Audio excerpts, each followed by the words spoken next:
اللہ نے کرم کیا اور یہ واقعہ تھا قرآن حکیم فرقان حمید کی سورہ صافات میں جس کا ذکر کیا گیا. آپ لوگوں کو بھی وقت ملے تو کیونکہ یہاں اتنا موقع نہیں ہوتا، اتنا وقت میسر نہیں ہوتا کہ اتنی ڈیٹیلز میں چیزوں کو بیان کیا جائے، تو کوشش کریں کہ اگر آپ کو وقت میسر ہو تو اس واقعے کو ضرور پڑھیں، کیونکہ ظاہر سی بات ہے آپ پڑھیں گے. چھوٹے بچے ہوتے ہیں، جب عید الاضحیٰ اور اس طرح کے تہوار جب آتے ہیں تو وہ ہم سے کوشچن کرتے ہیں، ہم سے سوال کرتے ہیں کہ اس بارے میں بتائیے، ہم قربانی کیوں کرتے ہیں، ہم نے گائے کو کیوں کاٹ دیا، ہم نے بکرے کو کیوں کاٹ دیا.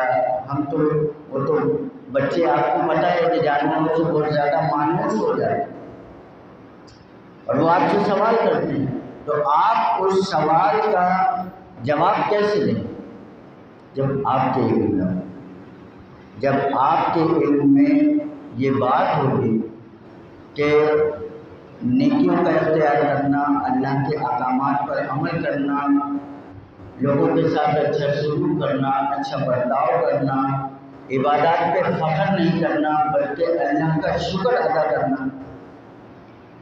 ہمیں جو بھی جس بھی عبادت کی توفیق ملتی ہے ہم اس پر اللہ کا شکر اور کرنا چاہیے.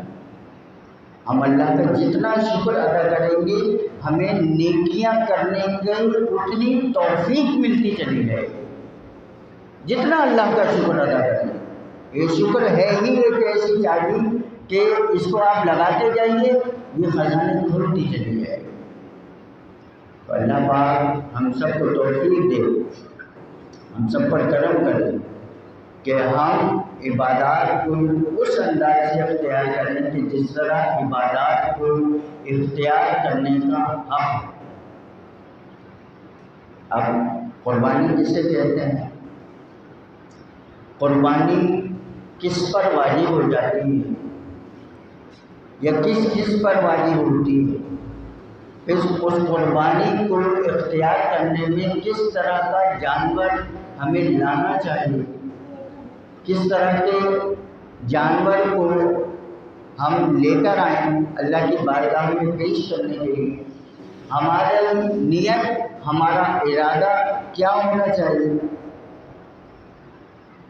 ہمیں قربانیاں لاتے ہوئے، قربانی کے جانور لاتے ہوئے دکھاووں سے بچنے کے لیے کس تدبیر کو اختیار کرنا چاہیے؟ کس طرح اپنے آپ کو شیطان کے اس وار سے بچانا چاہیے کہ وہ موازنہ پیدا کرتا ہے. پہلے موازنہ پیدا کرے گا کہ ہاں ہم یہ اگر بالفرض 2 لاکھ روپے کی گائے لے کر آئے ہیں تو اب تو 2.5 لاکھ روپے کی گائے لے کر آ، اس سے بڑی لے کر آ، اس سے زیادہ توانا لے کر آ، تندرست لے کر آ. وہ اپنے وار کرتا رہتا ہے. پھر کس طرح شوق کیا جاتا ہے، دکھاوا کیا جاتا ہے کہ وہ روزانہ رات کو اب منچلے نوجوانوں کے سپرد ان جانوروں کو کر دیا جاتا ہے اور وہ نوجوان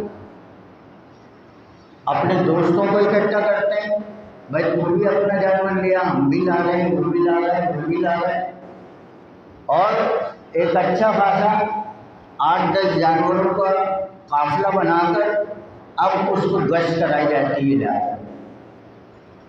اور کہا یہ جاتا ہے کہ بھائی یہ جانور کے لیے ضروری ہوتا ہے ذرا چہل پہل رہے گی تو اس کا ہاضمہ ٹھیک رہے گا. اس کا تو ہاضمہ ٹھیک رہے گا اور لوگوں کا ہاضمہ خراب ہو جاتا ہے.